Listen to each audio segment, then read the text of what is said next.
Merci beaucoup. On se retrouve aujourd'hui mardi, comme toujours, pour analyser les questions d'actualité. Parce que tous, vous savez, en tout cas, c'est ici, pas ailleurs. D'abord ici. Merci pour vos appels. Merci pour vos messages. En tout cas, nous devons continuer à partager le lien de l'émission. Commentons, c'est ce qui est plus important. Commentons et comprenons-nous, échangeons les idées. Bon, merci pour vos orientations d'ailleurs. Et voilà, nous pensons qu'une fois de plus aujourd'hui aussi, nous allons fournir le même effort pour que nous puissions comprendre de la même manière cette question essentielle que nous avons sélectionnée aujourd'hui pour l'analyse. Vous êtes les plus importants ici. Vous êtes les Congolais, vous qui aimez votre nation. Vous qui voulez bien que les choses marchent au pays. Et voilà pourquoi ensemble, nous devons de temps en temps être à mesure de lire l'évolution de notre société. Nous avons une question spécifique aujourd'hui. C'est en rapport avec la composition du bureau définitif du Sénat, la chambre haute du Parlement. Mais bien avant, comme toujours et comme d'habitude, nous avons quelques informations. Il y a un télégramme envoyé par le vice-premier ministre, le ministre de l'Intérieur, Sécurité, Décentralisation et Affaires coutumières, Jacques Chabani, aux différents gouverneurs récemment élus et installés par le chef de l'État, de pouvoir rejoindre Kinshasa pour de nouvelles orientations. Ce n'est pas à sa compétence de donner les gouverneurs les orientations, mais lui a été instruit par le président de la République. Les gouverneurs vont venir, ils vont échanger. Je veux rappeler ici que dans le passé, il y a eu trop de problèmes entre les institutions provinciales, les conflits entre les gouverneurs et les assemblées provinciales. Je crois que ça devra être maintenant une bonne raison de conscientiser les gouverneurs pour qu'ils comprennent qu'ils ont la mission de ne travailler que pour leur province. Mais aussi, nous devons comprendre qu'aujourd'hui, il est le ministre de l'Intérieur, oui, mais en même temps, ministre de Sécurité. Dans ses attributions du patron de la sécurité, il peut intervenir à n'importe quel moment contre un gouverneur ou contre une assemblée provinciale qui ne facilite pas, en tout cas, la paix, qui ne favorise pas, en tout cas, la cohabitation des institutions dans nos provinces. Et cela afin de permettre la sécurité, bien entendu, des personnes et de leurs biens. Et voilà, ça c'est une information, un télégramme déjà envoyé par le vice-premier ministre, ministre de l'Intérieur, Sécurité, Décentralisation et Affaires coutumières. L'autre information, c'est l'invitation du président de l'Afrique du Sud, Cyril Ramaphosa, à son homologue, ici en République démocratique du Congo, Félix-Antoine Tshisekedi. Il a envoyé son conseiller spécial, sinon son envoyé spécial, chargé, en tout cas, de la sous-région des Grands Lacs. Et cet envoyé a échangé hier lundi avec le président de la République. Il lui a transmis une manibus, l'invitation lui envoyée par son homologue après qu'il soit élu en Afrique du Sud. Je crois que c'est son deuxième mandat. Et voilà. On revient à notre question du jour. La chambre haute du Parlement. Vous savez bien que le Parlement est en vacances parlementaires aujourd'hui. L'Assemblée nationale et le Sénat. L'Assemblée nationale avait fini pratiquement ses missions. Le bureau d'âge avait déjà cédé la place au bureau définitif. Le bureau définitif déjà installé. Et il a investi le gouvernement. Et après l'investiture du gouvernement, ça coïncide avec quelques jours avant le 15 juin. Et l'Assemblée nationale, aujourd'hui, est en vacances et librement après avoir tout fini comme mission. Mais au Sénat, la Chambre haute du Parlement, vous avez compris qu'on a connu un retard dans son installation. Le bureau d'âge installé, il a fallu aller d'ailleurs très vite. La validation des mandats, le règlement intérieur et finalement le bureau définitif. Malheureusement, c'est un dépassement du 15 juin. Il faut comprendre en même temps que pour une session extraordinaire, en fait, on choisit, en tout cas, qu'il y ait un ordre du jour, si vous voulez, sinon une question à résoudre. Pas deux, pas trois. On ne choisit qu'une question. Mais parce qu'on n'a pas résolu tout, il fallait maintenant une session extraordinaire. Le Sénat appelait à ouvrir une session extraordinaire avec une seule mission, l'installation du bureau définitif. Et voilà. Et d'autres risqueraient maintenant de dire, mais est-ce qu'on peut installer le bureau définitif en session extraordinaire? Je dis oui.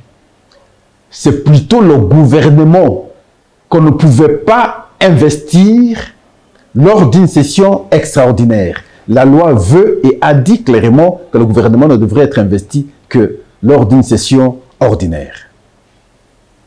Et c'est comme ça qu'on a connu le temps à l'Assemblée nationale jusqu'à l'installation du bureau définitif pour que finalement le gouvernement vienne être investi. Chose qui a été faite. Mais au Sénat, une session extraordinaire, la loi le permet, peut être convoquée en session extraordinaire, par exemple dans le cas ici de l'installation du bureau définitif. Mais le problème se pose à quel niveau? Pascal, je ne suis pas d'accord avec la composition de ce qu'on nous présente déjà comme l'équipe qui pourrait maintenant compétir. Même si, parce qu'il s'agit de l'union sacrée, cette élection, souvent, c'est une formalité. Jusqu'ici, l'équipe qu'on nous présente est composée de cette manière. Comme président, Jean-Michel Sama Condé. Je crois que c'est Kodé, le reste est là, mais c'est de l'espace Grand Katanga. Premier vice-président, Pascal Kindwelo, l'actuel président du bureau d'âge. Il est de l'UDPS Mosaïque. Norbert Basengezi, A24, de l'espace Grand Kivu. C'est lui qui était hier le grand kabyliste que tous vous connaissez, qui était d'ailleurs jusqu'à la CENI. Le rapporteur, Jean Bamanissa, de la province orientale, de la grande province orientale, mais il provient du parti politique MLC. Le rapporteur adjoint, Christine Mwando, c'est de l'ensemble, c'est l'opposition. Questeur, Topé Kabongo, c'est de l'UDPS Mosaïque. Et questeur adjoint, réservé au Grand Équateur, mais c'est à pourvoir. Et voilà la composition. Mais à quel niveau le problème se pose? Disons les choses clairement. Il n'y a pas longtemps ici que nous avons risqué avec le fameux coup d'État que nous sommes en train de déplorer jusqu'ici. Le procès est encore en cours. On n'en connaît pas encore les dessous des cartes. Voilà le danger que court le pays. Ce poste du président du Sénat, nous avons l'expérience la fois passée avec Alexis Tambwe Mwamba. Les postures qu'Alexis prenait, parce qu'il avait en même temps autre président qui savait l'accompagner à l'Assemblée nationale, mais ça a été même un danger pour le pays. Ça a créé un dysfonctionnement.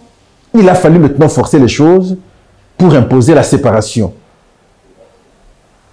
La séparation d'entre le FCC et le CACH. Est-ce qu'il est intelligent à ce jour? L'UDPS au pouvoir. céder ce poste du président à un allié. Encore que l'UDPS a la majorité en termes de députés à l'Assemblée nationale. Là, il n'a pas eu la présidence. Il s'est contenté de la vice-présidence. Au Sénat, c'est l'UDPS qui a beaucoup de sénateurs. L'UDPS n'aura pas la présidence, va se contenter de la vice-présidence. Encore que cette fois-là, c'est mosaïque. Ce n'est pas l'UDPS, c'est la liste officielle de l'UDPS. Ça, c'est pour les mosaïques. Est-ce que c'est logique? Les deux présidences, ces deux postes de présidence seront cédés ou concédés aux partenaires, aux alliés. Et pourtant, c'est l'UDPS qui a beaucoup de députés et beaucoup de sénateurs. Est-ce que ça passe? La raison, c'est laquelle pour que l'UDPS ne puisse pas avoir la présidence, par exemple, du Sénat aujourd'hui. La raison, c'est à quel niveau?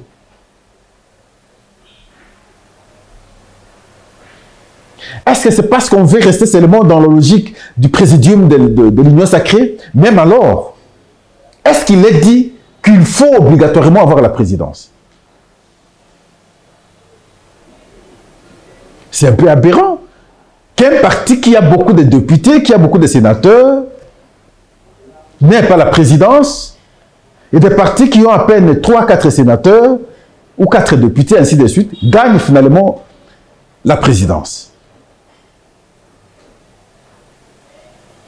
J'ai entendu beaucoup de cadres de l'UDPS, beaucoup de membres de l'UDPS, beaucoup de combattants de l'UDPS revenir sur cette question, démontrer leur mécontentement. J'ai l'impression qu'ils n'ont pas tort, de mon point de vue. Il y a moyen de revoir les choses, ce n'est pas tard. Même s'il faut rester aussi dans le cadre, là c'est au niveau de la présidence, on peut quitter la présidence pour aborder par exemple la vice-présidence et le reste. Je ne vois pas ici la représentation, par exemple, de Bahati Lukwebo. Qu'est-ce qui se passe aussi? Nous devons nous interroger.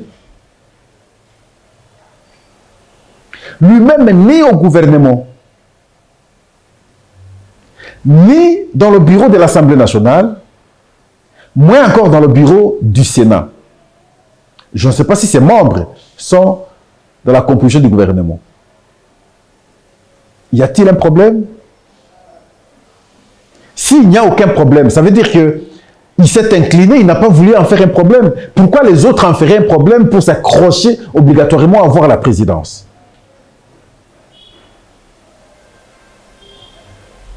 Ça ne passe pas. Je crois que je vais mener mes investigations pour savoir la position actuelle de Modeste Bahati au sein de l'Union sacrée. Parce que visiblement, son parti n'est pas représenté. Même dans le cadre de ce bureau que nous sommes en train d'analyser aujourd'hui, le bureau du Sénat. Aucun membre de l'AFDC. L'opposition envoie Christine Mwando de l'ensemble. Elle provient de l'espace du Grand Katanga. Vous avez Jean-Michel Samalokonde de l'espace du Grand Katanga. Et pourtant, c'est le même débat que nous avons engagé d'ailleurs à l'Assemblée nationale. Nous avons 26 provinces. Comment, s'il faut rester dans la composition de nos 11 provinces d'antan, pourquoi l'espace Grand Katanga doit envoyer 2 personnes au bureau et d'autres espaces en manquer? Pourquoi? La raison, c'est à quel niveau? À partir du moment où l'opposition a envoyé, mais de l'autre côté, la majorité présidentielle doit changer. L'Union sacrée doit changer maintenant la présidence parce qu'il provient du même espace.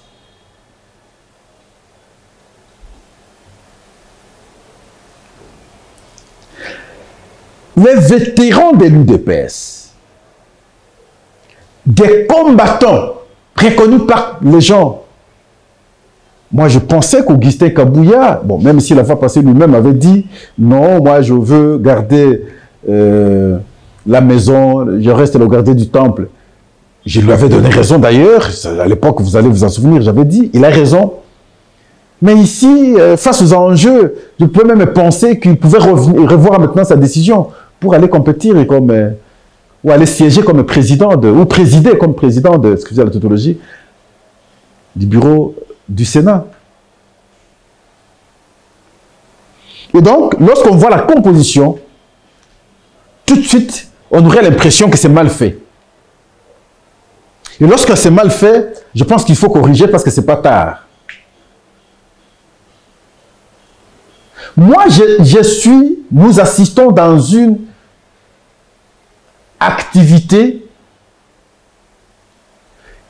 parce qu'on préparait la conférence interprovinciale, espace Grand Katanga et espace Grand Kasaï. Nous sommes dans la salle.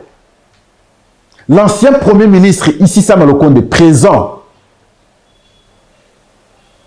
La communauté katangaise menace. La communauté katangaise menace. Si on vous fait partir comme Premier ministre, ici, nous n'allons pas céder et nous allons nous réclamer autrement. Dans la salle, moi, Pascal, j'étais présent.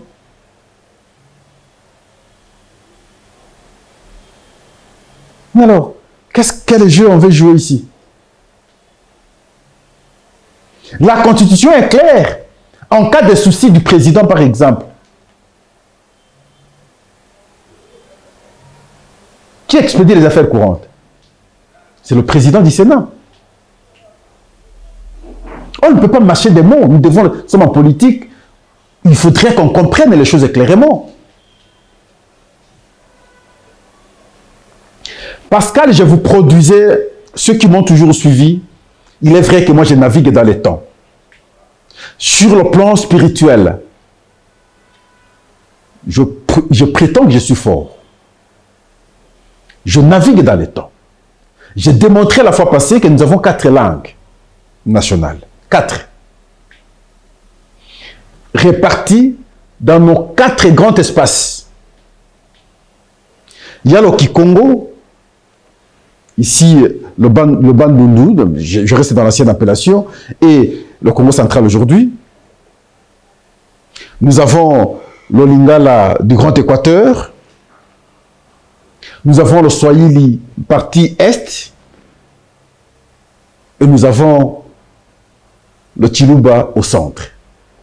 Le pouvoir a circulé sur ces 4 espaces et sur ces 4 langues. Mukongo a eu d'abord le pouvoir.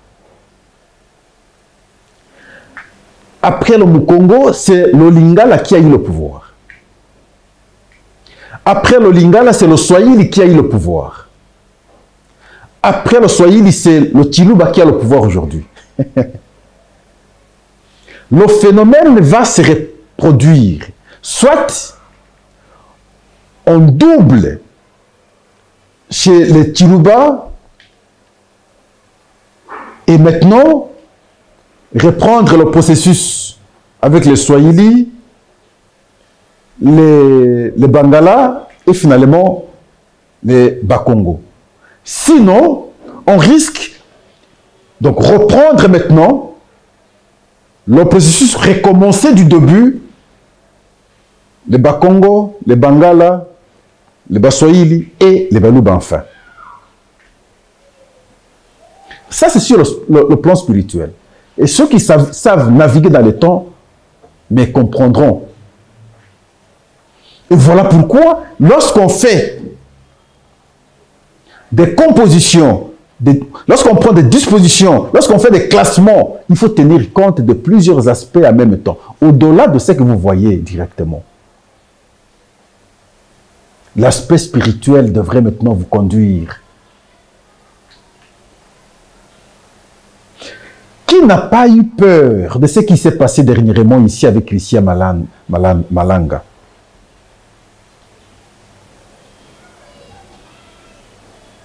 Pascal, je ne vous avais pas dit ici les raisons qui ont poussé le chef de l'État de faire partir, par exemple, les responsables de l'ANER. Ici, je vous avais expliqué. Je vous avais expliqué pourquoi le ministre de l'Intérieur est parti. Je vous avais expliqué pourquoi le ministre de la Défense a été déplacé. Et je vous avais même promis que d'ici quelques temps, il y aura des réformes au sein du cabinet du chef de l'État. C'est par rapport à cette question. On devrait alors être substantiellement conséquent. On devrait être conséquent. Ou alors on comprend une chose, en même temps, on affiche une certaine négligence. Et donc, moi je pense qu'il faudrait revoir cette composition. Refaire les choses autrement et refaire les choses proprement. Dans cette allure, je ne crois pas que c'est avantageux pour la population. J'ai bien voulu qu'on insiste clairement, sans utiliser, en tout cas,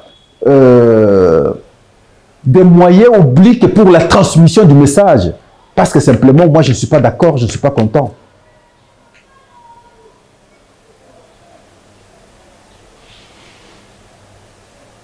Les compétences ne manquent pas. Les compétences ne manquent pas. Mais la prudence pour un homme averti, c'est ce qui est plus recommandé. Et c'est cela qui peut guider maintenant les agirs afin d'être épargné de tout mauvais sort possible. Et chez moi, on dit, et à Lingala d'ailleurs nous le disons, ce que moi nous ndoki, belela. Nous devons savoir crier, devons savoir dénoncer pour améliorer et arranger les choses. En fait que celle-ci également nous aide, nous tous. Norbert Basengezi, ici, son kabiliste est patenté, peut revenir ici pour quelle raison? Le prévalu, à quel niveau? Quel est le nombre de sénateurs qu'il a, qu'il peut être incontournable ici? Encore que visiblement, il ne s'affiche pas de l'opposition, maintenant c'est de la tendance du pouvoir. A-t-il réellement totalement changé? Basengezi ici, le kabiliste plus que Kabila lui-même, a-t-il changé?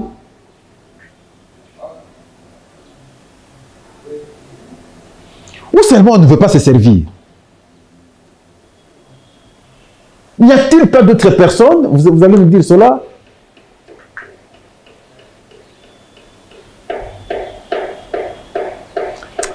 À peine que j'essaie de comprendre, mais je ne comprends pas.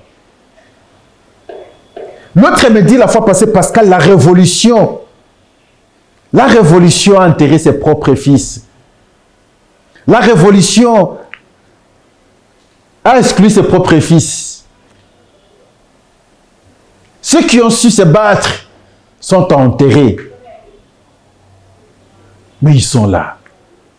Bien qu'ils soient enterrés, mais ils vivent. Mais ils sont là. Pour que les actions du chef de l'État réussissent, il faut qu'il soit accompagné des gens qui ont milité avec lui, qui ont rêvé l'amélioration de vie des Congolais de la même manière, à travers leurs combats. S'il doit être aujourd'hui agglutiné par des gens contre qui le combat a été mené hier, il y aura des contradictions dans la matérialisation maintenant de sa pensée, de ses idées, de sa vision. Et la conséquence, la population ne va pas se retrouver. Parce que ceux-là voudront, en fait, compte qu'il échoue, que les gens disent finalement, bon voilà, il a trop parlé, où en sommes-nous aujourd'hui? C'est cela la promesse attendue. Est-ce qu'on comprend, est-ce qu'on ne comprend pas? Je veux qu'on comprenne, pour qu'on améliore les choses. Si on insiste, c'est parce que si les choses sont améliorées, c'est nous tous qui allons nous retrouver. Tant que les choses ne changeront pas, nos conditions de vie également ne changeront pas. Et c'est nous qui allons en pâtir davantage.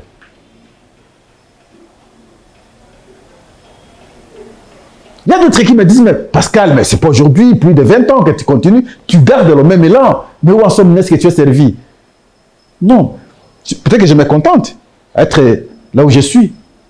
Seulement parce que ceux qui viennent avec beaucoup d'influence pour bloquer la machine sont ceux-là qui sont considérés et en tout cas acceptés au premier plan pour être servis. Hélas.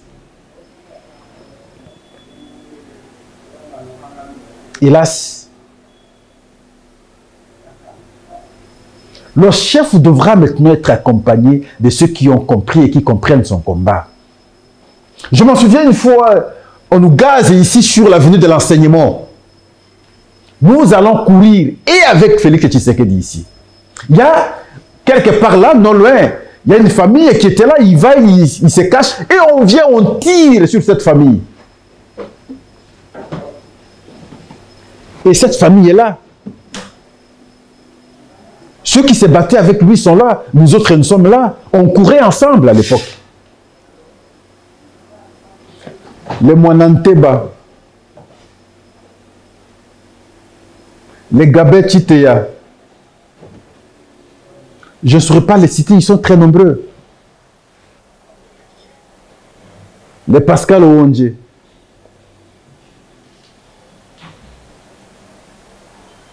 ceux qui ont compris le combat. Mais malheureusement, ce choix n'est pas bien fait. Et nous constatons, et c'est comme ça que nous dénonçons, parce que j'ai trouvé un prétexte à ce jour, la composition du bureau définitif du Sénat qui ne m'enchante pas, qui ne m'arrange pas. Si hier j'ai su parler pour présenter mon mécontentement dans la composition de l'équipe gouvernementale, et je continuerai à insister, même l'émission d'hier, je suis revenu sur ça. Le ministre des Infrastructures, pourquoi revenir? L'ancien ministre des Commerces extérieurs, pourquoi être reconduit? L'ancien ministre de l'Industrie, pourquoi être reconduit? J'avais démontré mes mécontentements hier. Mais aujourd'hui, si ça continue, avec de telles propositions, avec de telles compositions, nous ne pouvons que continuer aussi à dénoncer. Le souci pour nous, c'est d'améliorer les choses. Trouver maintenant des gens qui doivent convenablement appuyer le chef de l'État. Convenablement l'appuyer. Convenablement, en tout cas, matérialiser sa vision. Même sans effort, ils comprennent que c'est ça, c'est que la population attend. Que d'avoir des gens qui voudront maintenant compliquer les choses pour qu'ils ne réussissent pas. Ça, nous disons, et moi particulièrement, personnellement, singulièrement, individuellement, je dis non. Je ne suis pas d'accord. Nous devons aider ce pays.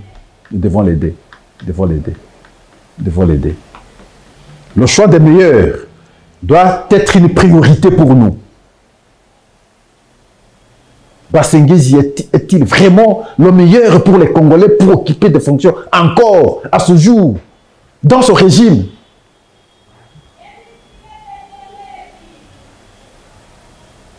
Non. Bon, espérons que notre voix sera entendue pour qu'on comprenne le cri de notre cœur. Ce cri, c'est pour l'intérêt de chaque Congolais. Ce cri, c'est pour voir que les conditions de vie des Congolais changent. Ce cri, c'est simplement pour matérialiser ce que disent en réalité les Congolais.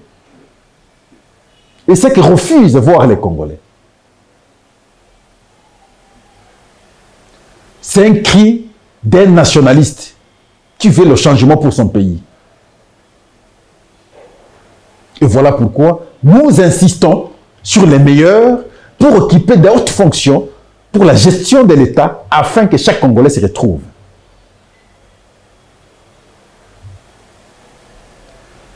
Merci.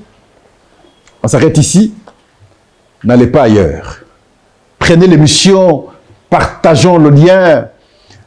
commentons, discutons et interagissons des appels.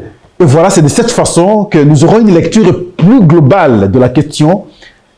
Et tous, nous allons naviguer au même niveau pour l'intérêt toujours de notre pays, pas ailleurs. Au revoir, à la prochaine.